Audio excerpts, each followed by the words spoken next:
एक ऐसी दुनिया की कल्पना कीजिए जहां अपनी बात मनवाने के लिए ना तो शोर मचाने की जरूरत हो और ना ही किसी लंबी बहस की। आज के इस विश्लेषण में हम कम्युनिकेशन यानी संचार की एक ऐसी ताकत को डिकोड करने वाले हैं जो थोड़ी अलग है। आज शब्दों की नहीं बल्कि उनके ना होने की बात होगी। The power of silence. मौन की एक ऐसी ताकत जो बाहर से बिल्कुल शांत लगती है, पर सच मानिए किसी भी जोर जबरदस्ती या चालाकी से कहीं ज्यादा असरदार होती है। तो चलिए सीधे इस दिलचस्प मनोवैज्ञानिक केस स्टडी में चलते हैं। उसने कभी अपनी आवाज नहीं उठाई। ये कहानी एक ऐसे इंसान की है जो एक बिल्कुल आम से दफ्तर में काम करता था। उसे कभी भी किसी से उलझते या बहस करते नहीं देखा गया। ना कोई जोरदार आवाज, ना किसी पर दबाव डालना और ना ही किसी तरह की माइंड गेम्स। पर सबसे हैरानी की बात यह थी कि उसे हमेशा वही मिल जाता था जो वो चाहता था। अब सवाल ये उठता है कि बिना किसी फोर्स या मैनिपुलेशन के कोई आखिर ऐसा कैसे कर सकता है ना कमाल की बात। The quite observer. एक बिल्कुल साधारण व्यक्ति। सच में यह शख्स बिल्कुल आम था। कोई भड़कीली पर्सनैलिटी नहीं थी उसकी जिससे लोगों का ध्यान जाए। आमतौर पर तो दफ्तर के लोग उसे ठीक से नोटिस भी नहीं करते थे। वो बस अपने काम से काम रखता था। लेकिन असली ताकत तब समझ आती थी जब कोई उसके आमने सामने आता था। उस शांति के पीछे एक ऐसी ताकत छिपी थी जिसका किसी को अंदाजा ही नहीं था। और यह ताकत पूरी तरह तब उभर कर आई जब एक बिल्कुल ही अलग माहौल से उसका सामना हुआ।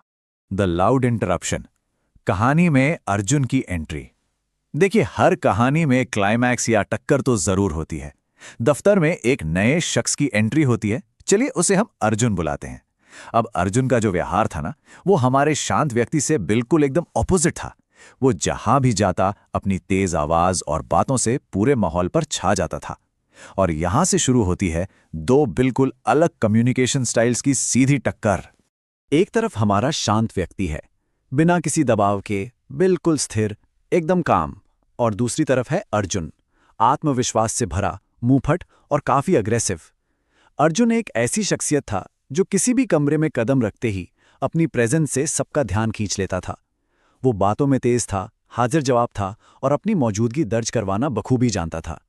इन दोनों एक्सट्रीम्स का आमना सामना वाकई बहुत दिलचस्प होने वाला था। अर्जुन के इस एग्रेसिव रवैये के पीछे एक खास सोच थी। उसका मानना था, अगर आप बोल नहीं रहे हैं तो आप हार रहे हैं। जी हां, उसके लिए किसी भी मीटिंग या बातचीत में शांत रहने का मतलब था सामने वाले के आगे कमजोर पड़ जाना। अर्जुन का सीधा सा फंडा था कि शब्दों से हर खाली जगह को भर दो ताकि सिचुएशन पर पूरा कंट्रोल रहे। जो सबसे ज्यादा बोलेगा, जिसकी आवाज सबसे ऊंची होगी, वही सबसे ताकतवर होगा। तो होता यह है कि एक दिन दफ्तर में एक बहुत ही इंपॉर्टेंट मीटिंग चल रही होती है। अर्जुन प्रेजेंटेशन दे रहा था और उसका अंदाज बेहद फास्ट, शार्प और अग्रेसिव था। कमरे में बैठे लोग या तो उसके इस आत्मविश्वास से बहुत इंप्रेस थे या फिर अंदर ही अंदर थोड़े डरे हुए थे। उसने पूरे रूम पर अपना दबदबा बना लिया था। हर कोई बस बिना कुछ कहे चुपचाप उसे ही सुन रहा था। माहौल पर उसका पूरा कंट्रोल था। लेकिन तभी मीटिंग के बीच एक ऐसा पल आता है जिसने पूरा गेम ही पलट दिया। अर्जुन अचानक अपना ध्यान उस शांत व्यक्ति की तरफ घुमाता है जो अब तक चुपचाप सब सुन रहा था, और भारी मीटिंग में सबके सामने उसे एक सीधी चुनौती दे डालता है। तुम इतने शांत क्यों हो? कुछ बोलो। ये अल्फाज हवा में किसी तीर की तरह तेजी से आते हैं। ये वो मोमेंट था जहां शोर ने सीधे शांति को ललकारा था। अब पूरे कमरे की सांसें अटकी थीं कि इसका जवाब आखिर आएगा क्या। The weight of silence. कमरे में गहरा सन्नाटा। जैसे ही अर्जुन ने वो सवाल पूछा, मीटिंग रूम का माहौल अचानक बदल गया। वहां एक ऐसी चुप्पी छा गई जो वाकई किसी भारी बोझ से कम नहीं थी। ऐसा लगा जैसे वक्त थम सा गया हो। जहां कुछ सेकंड पहले तक अर्जुन की तेज आवाज गूंज रही थी, वहां अब सिर्फ और सिर्फ एक चुभने वाला सन्नाटा था। और ये खामोशी ही अपने आप में एक बहुत बड़ा जवाब बनने वाली थी। शून्य, जीरो। उस डायरेक्ट चैलेंज के बाद उस शांत व्यक्ति ने जवाब में ठीक शून्य शब्द कहे। उसने अपनी जगह से बस आराम से अर्जुन की तरफ देखा। उसके चेहरे पर ना तो कोई गुस्सा था, ना कोई डर और ना ही कोई एक्स्ट्रा एक्सप्रेशन। वो बिल्कुल वैसा ही शांत और स्थिर बैठा रहा। बिना एक लफ्ज कहे उसने अर्जुन के उस अग्रेसिव सवाल को एक बेहद गहरी खामोशी में डुबो दिया।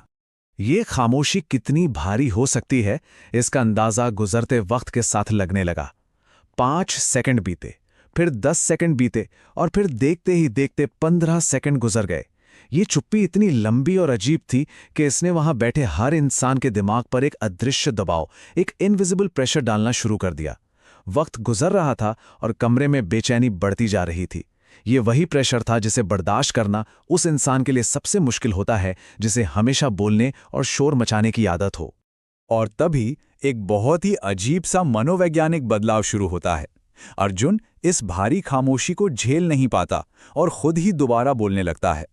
पहले वो थोड़ा कैजुअली बात करता है, पर जब सामने से फिर कोई जवाब नहीं आता तो उसकी बोलने की स्पीड अचानक तेज हो जाती है। फिर धीरे धीरे वो डिफेंसिव मोड में आने लगता है और आखिर में घबराहट के मारे ज़रूरत से ज़्यादा सफाई देने लगता है, खुद की ही बातों को करेक्ट करने लगता है। सोचकर देखिए, जो आदमी इतने आत्मविश्वास के साथ कमरे में दाखिल हुआ था, जिसने आते ही सब पर अपना असर जमा लिया था, वो अब पूरी तरह से बौखलाया हुआ था। वो बस लगातार अपनी काबिलियत और अपनी बात को साबित करने की डेस्परेट कोशिश कर रहा था। और सबसे ध्यान देने वाली बात क्या है पता है? इस पूरे मंजर के दौरान उस शांत व्यक्ति ने अपनी जगह से 1 इंच भी मूवमेंट नहीं की और ना ही एक लफ्ज कहा। कंट्रोल और पावर का पूरा पलड़ा अचानक से पूरी तरह घूम चुका था। रिवीलिंग द ट्रुथ, मनोविज्ञान का नियम। तो आखिर उस कमरे में असल में हुआ क्या? ये कोई आम मीटिंग की बहस नहीं थी। इसके पीछे ह्यूमन साइकोलॉजी और संचार का एक बहुत ही गहरा और डार्क सिद्धांत काम कर रहा था। चलिए इस पूरे इंसिडेंट के पीछे के मनोवैज्ञानिक मैकेनिक्स को समझते हैं। हम देखेंगे कि कैसे किसी ने बिना एक शब्द कहे सिचुएशन को पूरी तरह अपने कंट्रोल में कर लिया। मौन का दबाव यानी द प्रेशर ऑफ साइलेंस, ये एक ऐसी साइकोलॉजिकल डायनामिक है जहां किसी भी रिएक्शन का ना आना एक अदृश्य तनाव पैदा कर देता है। उस शांत व्यक्ति को ह्यूमन बिहेवियर का एक बहुत बड़ा राज पता था कि खामोशी दिमाग पर वजन डालती है। जब सामने वाले को अपनी उम्मीद के मुताबिक रिएक्शन नहीं मिलता तो उसके अंदर उस खाली जगह को भरने की एक शदीद बेचैनी होने लगती है। और सच पूछिए तो इसी बेचैनी की वजह से असली सच्चाई और कमजोरी अपने आप बाहर आने लगती है। जब किसी लाउड यानी ज्यादा बोलने वाले इंसान को अपनी बात का कोई जवाब नहीं मिलता ना, तो वो यूजुअली इस सिचुएशन को एक खतरे के रूप में देखता है। फिर वो क्या करता है? वो और ज्यादा जोर लगाता है, जरूरत से बहुत ज्यादा बोलने लगता है और इस कोशिश में वो अक्सर ऐसी बातें और राज उगल देता है जो उसने कभी सोचकर नहीं रखे थे। और सबसे मजेदार बात, बिना एहसास किए वो पूरी बातचीत का कंट्रोल और पावर सामने वाले के हाथ में फ्री में सौंप देता है।